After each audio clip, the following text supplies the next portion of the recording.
to Carly Talks Music. This is a weekly show where I pick a song to talk about, and I talk about musical elements, or lyrical elements, emotional elements, or just things that I find cool, and maybe any personal ties I have to the song. I also put a link to the song below, and you can choose to listen to it before you hear what I have to say, or after you hear what I have to say, depending on, I don't know, whatever. So this might seem super cliche, depending on when you're watching this. For those of you that don't know, a few days ago, My Chemical Romance officially called it quits. And I can't say that I didn't see it coming, but it's still really hard because they're a band that I grew up with. They were a big part of my life in junior high and high school. A few of the things that I would say My Chemical Romance taught me is, one, to be different. Don't be the same as everybody else. They taught me it's okay to be angry. You're allowed to be mad if something makes you angry. And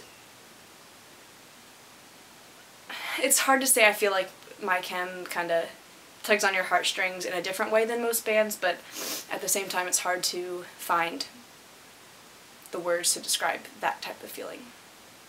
So the song that I chose to talk about today is Famous Last Words.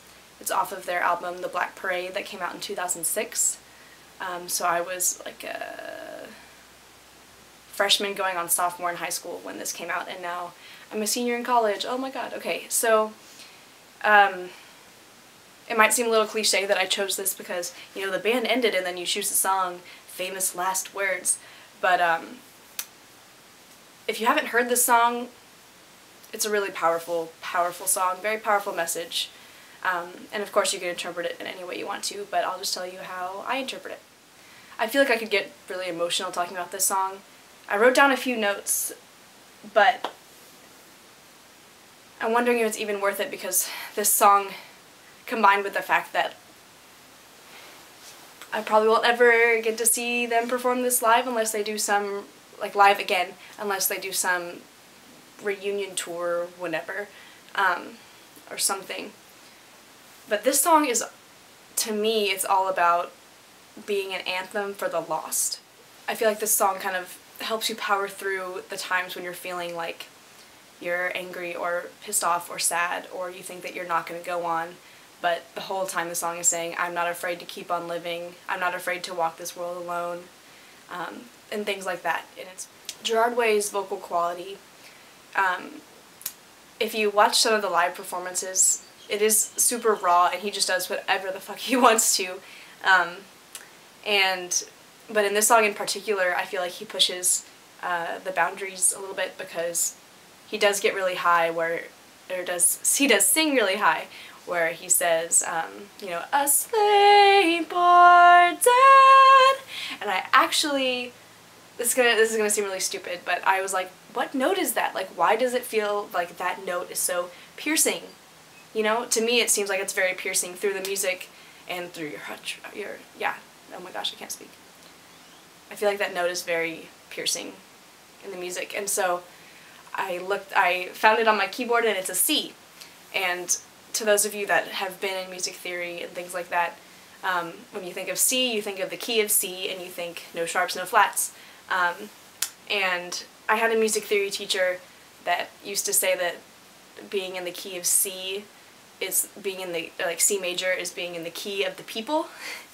And for some reason that kind of, when I found out that that note on dead, I don't know if that was a C, but the note in the song is actually a C. And